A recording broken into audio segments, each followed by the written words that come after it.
Nah, pemirsa, insiden kecelakaan kereta ini memunculkan pertanyaan besar soal sistem keselamatan transportasi di Indonesia. Kita akan bahas pagi ini dengan pengamat transportasi, Joko Setiawarno sudah tersambung bersama kami melalui sambungan Zoom. Ya, kita langsung sapa. Selamat pagi, Pak Joko. Pagi, Pak Joko. Selamat pagi, sehat-sehat selalu. Ya, terima kasih telah bergabung bersama kami di Selamat Pagi Indonesia, Pak Joko. Jadi melihat kejadian kecelakaan kemarin, yang bisa Anda amati apakah itu murni kecerobohan atau human error atau mungkin kesalahannya dari sistemnya, Pak? Jadi kejadian kemarin itu ada dua jenis kecelakaan ya. Pertama kecelakaan transportasi darat di perlintasan sebidang, yang kedua kecelakaan perkeretaapian. Nah, ini dua jenis kecelakaan menjadi satu kesatuan.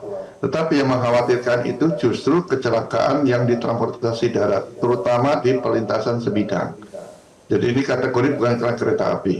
Dan ini boleh dikatakan perlintasan sebidang daerah perkotaan ini hampir setiap minggu terjadi kecelakaan.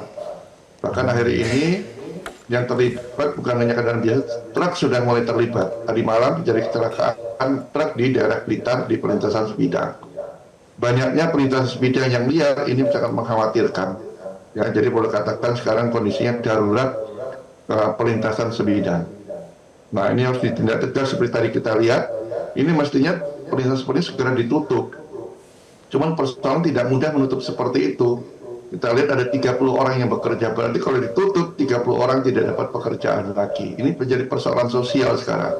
Jadi keselamatan sudah persoalan sosial. Belum lagi banyak perlintasan mungkin ratusan yang ada di sekitar Jabodetabek. Gitu. Oke, Pak Joko. Tapi ini juga salah satu yang dibahas adalah soal sistem persinyalan dan pengendalian perjalanan kereta api. Apa catatan Anda untuk hal ini?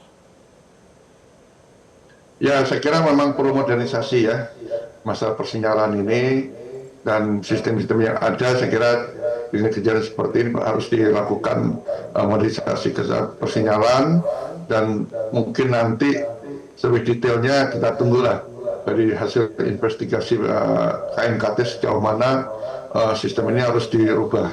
Ya, terlepas dari itu, memang ini banyak hal dilakukan untuk keselamatan kita. Kita tidak peduli pada persoalan keselamatan transportasi, gitu, Pak. Baik, Pak Joko, tapi juga yang tidak menarik, saya mau mengutip pernyataan dari VPPR KAI, Joni Martinus, yang menyatakan memang kalau untuk pengereman kereta itu tidak bisa langsung mendadak gitu misalnya. Apalagi semakin panjang keretanya, semakin besar bobotnya, itu butuh waktu lebih lama. Kedua, memang mereka menggunakan semacam rem udara begitu sistemnya. Jadi apakah dengan sistem yang Indonesia punya saat ini memang belum bisa kemudian advance begitu sistemnya, Pak, untuk kemudian bisa menghindari kejadian-kejadian seperti ini, Pak? Yang jelas di jalur ini itu harus ada pemisahan kereta perkotaan yang melakukan komuter lain dengan kereta antar kota. Ya, jadi harus tracknya berpisah, harus double track. Seperti halnya yang sudah terbangun itu dari Manggarai sampai dengan Bekasi. Dan ini harus segera diteruskan sampai dengan Cikarang. Sehingga nanti kalau ada komuter lain rencana sampai Cikampek, didahulukan dulu double tracknya. Sehingga kalau kecepatan kereta api jarak jauh yang dulunya maksimal 90 km, sekarang sudah 120 km. Kereta api modelnya beda sama mobil, tiba-tiba bisa ngerem, dia butuh waktu.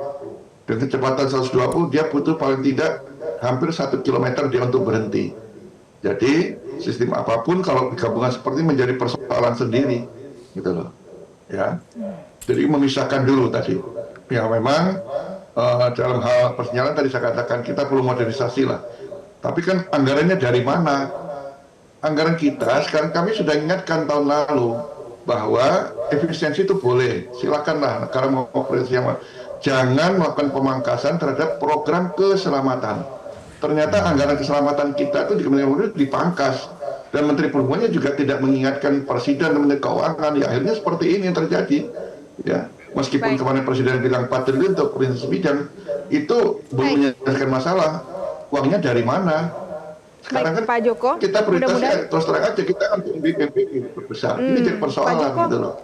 Baik, mudah-mudahan ini nanti bisa jadi catatan pemerintah dalam melakukan efisiensi, tapi juga tetap memperhatikan keselamatan transportasi publik. Pak Joko, terima kasih karena sudah bergabung bersama kami di Selamat Pagi Indonesia. Jelajahi cara baru mendapatkan informasi. Download Metro TV Extend sekarang.